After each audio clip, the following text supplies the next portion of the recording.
దేశవ్యాప్తంగా ఎండలు ఏ విధంగా బగ్గుమని కొడుతున్నాయో మనమైతే చూస్తూనే ఉన్నాము. ఈ ఎండలకు చాలా మంది ఇంకా చక్కరొచ్చి పడిపోతున్నారనే చెప్పుకోవాలి. అయితే ముఖ్యంగా 2 తెలుగు రాష్ట్రాల్లో గూడా చూసుకుంటే గనక తెలంగాణ, ఏపీలో చూసుకున్నా గానీ ఎండలు ఏమాత్రం తగ్గట్లేదు. ఇంకా ఈ భారీగా కొడుతున్నాయని చెప్పుకోవాలి. ఈవెన్ ఒక్క వర్షం గూడా లేదు అంటూ చాలా ఎండలైతే ఇలానే కొడుతూ ఉన్నాయి. ఏపీలో చూసుకున్నా గానీ ఎప్పుడు ప్రతిసారి ఎండాకాలం వచ్చింది అనంటే గనక ఏదో ఒక్కసారైనా గానీ మనకి వర్షాలనేటివి భారీగా పడుతూ ఉంటుండే. అంటే మనకు చెడగొట్టు వానలని అంటూ ఉంటాము గ్రామాల్లో. సో, అలాంటి వానలైనా పడుతూ ఉంటుండే. అప్పుడు భూమి కొంచెం ఆహ్, పదనపుతో కొంచెం కూల్ అయిపోయి కొంచెం అట్‌లీస్ట్ కొంచెం కూలింగ్ అనేదైనా ఉంటుండే. ఇప్పుడు అలాంటిది కూడా లేదు.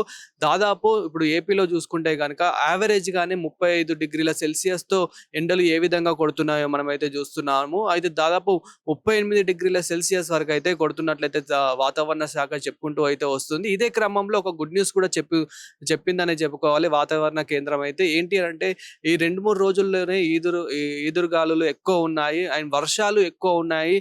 వర్షాలు ఇంకా ఉరుములు, మెరుపులు ఎక్కువ ఉన్నాయని చెప్పి వాతావరణ కేంద్రం కూడా చెప్పుకుంటూ అయితే వచ్చింది. అయితే దీనివల్ల మరి ఏంటి గుడ్ న్యూస్ అంటే గనక కొంచెం కూల్ అయ్యే అవకాశం అయితే చాలా కనిపిస్తూ ఉంది. ఎప్పుడైతే వర్షం అనేది పడుతూ ఉంటుందో ఆటోమేటిక్‌గా అట్‌లీస్ట్ కొంచెం భూమి అనేది వేడి అనేది భూమిలో నుంచి వేడి అనేది తీసేస్తూ ఉంటుంది. దానివల్ల కొంచెం ఆరోగ్యం కూడా బాగుండే అవకాశాలైతే ఉంటూ ఉంటాయి. కానీ ఇప్పుడు తస్మాత్ జాగ్రత్తగా ఉండాలి అని చెప్పేసి వాతావరణ కేంద్రం అదే విధంగా డాక్టర్స్ కూడా ఇదే చెప్తున్నారు. ముఖ్యంగా ఈ 2, 3 రోజుల పాటైతే ఇంకా చాలా జాగ్రత్తగా ఉండాలి. ఈ 2, 3 రోజుల పాటు ఇంకా ఎక్కువ కొట్టేలాగా అవకాశాలున్నాయి. 39 డిగ్రీల సెల్సియస్ దాటిపోయే ఛాన్సెస్ ఎక్కువ ఉన్నాయని చెప్పేసి కూడా వాతావరణ కేంద్రం అయితే చెప్పుకుంటూ వస్తుంది. దీని 2, 3 రోజుల తర్వాత అయితే ఈదురుగాలులు ఎక్కువ ఉన్నాయి, వర్షాలు ఎక్కువ ఉన్నాయి, వడగాలులు కూడా ఎక్కువ ఉన్నాయని చెప్పేసి కూడా చెప్తూ ఉన్నాయి.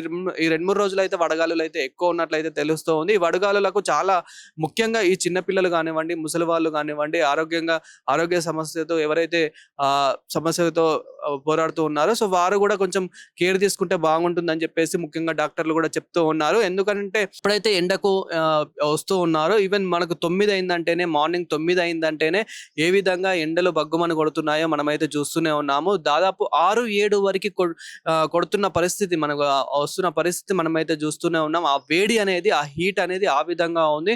ఈవెన్ ఏసీలు కానివ్వండి, కార్‌లలో ఏసీలు కానివ్వండి ఖరాబ్ అవ్వాల్సిన పరిస్థితి మనమైతే చూస్తున్నాం. ఎంత హీట్ ఎక్కుతున్నాయో కూడా చూస్తూనే ఉన్నాం. ఈవెన్ క్యాబ్‌లో వెళ్ళినా గానీ వాళ్ళు ఈవెన్ ఏసీ ఎయ్యడానికి కూడా భయపడే పరిస్థితి అయితే మనం చూస్తున్నాం. ఎందుకంటే అంత హీట్ అయితే చూస్తూ ఉన్నాము. సో, ఇదే క్రమంలో తస్మాత్ జాగ్రత్తగా ఉండాలి. బయటకు వెళ్ళొద్దు. బయటకు వెళ్ళినా గానీ గ్లూకోజ్ లాంటివి తాగాలి. కూల్ డ్రింక్స్ ఎక్కువ తాగాలి. అంటే ఏదైతే ఆరోగ్యంగా బాగుంటుందో మనకి కొబ్బరి నీళ్లు కానివ్వండి, ఇలాంటివి జ్యూస్‌లు ఎక్కువ తీసుకోవాలి. ఇలాంటి కూల్ డ్రింక్స్ ఎక్కువ తీసుకోవాలని చెప్పేసి కూడా డాక్టర్స్ అయితే చెప్పుకుంటూ వస్తున్నారు. అదే విధంగా గొడుగులు అలాంటివి కూడా వాడాలి.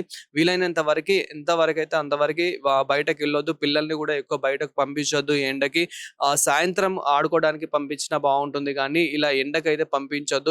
ఎందుకంటే వడదెబ్బ అనేది ఆ విధంగా తాకుతూ ఉంది. ఎక్కువ కేసెస్ కూడా నమోదవుతూ ఉన్నాయి. దీనివల్ల చాలా మందికి జ్వరం అనేది వస్తూ ఉంది. తలకాయ నొప్పి అనేది వస్తూ ఉంది. అంటే సింప్టమ్స్ మనం మాట్లాడుకుంటే గనక ముందుగా హెడేక్ అనేది చాలా విపరీతంగా తట్టుకోలేనంత వస్తూ ఉంటుంది. అదే విధంగా ఎండకి చక్కెరొచ్చి పడిపోతూ ఉంటారు. అండ్ ముఖ్యంగా డాక్టర్స్ కూడా ఏమని చెప్తున్నారంటే అట్‌లీస్ట్ గంటకు 4 సార్లు, 5 సార్లయినా వాటర్ తాగాలి. ఎంత వాటర్ తాగితే అంత మంచిది అని చెప్పేసి కూడా ఏ జ్యూస్ తీసుకోకపోయినా గానీ, ఏ కూల్ డ్రింక్ తీసుకోకపోయినా గానీ, అట్‌లీస్ట్ కొబ్బరి నీళ్లు తీసుకోకపోయినా గానీ, అట్‌లీస్ట్ వాటర్ అయినా తీసుకోవాలి ఈ ఎండకి అని చెప్పేసి డాక్టర్స్ కూడా చెప్పుకుంటూ అయితే వస్తూ ఉన్నారు. తస్మాత్ జాగ్రత్తగా ఉండాలని చెప్పేసి మన ఆంధ్రప్రభ నుంచి కూడా కోరుకుందాం. ముఖ్యంగా ఎవరైతే చిన్న పిల్లలు గానివ్వండి, ఇంకా ఏజ్డ్ పర్సన్స్ ఎవరైతే ఉన్నారో వాళ్ళు కూడా ఎంతవరకి ఇంట్లో ఉంటే అంతవరకి చాలా బెస్ట్. అండ్ ఈ 2, 3 రోజుల్లోనే కొంచెం వర్షాలు కూడా పడే అవకాశాలున్నాయని చెప్పేసి కూడా వాతావరణ కేంద్రం అయితే చెప్పుకుంటూ వస్తుంది.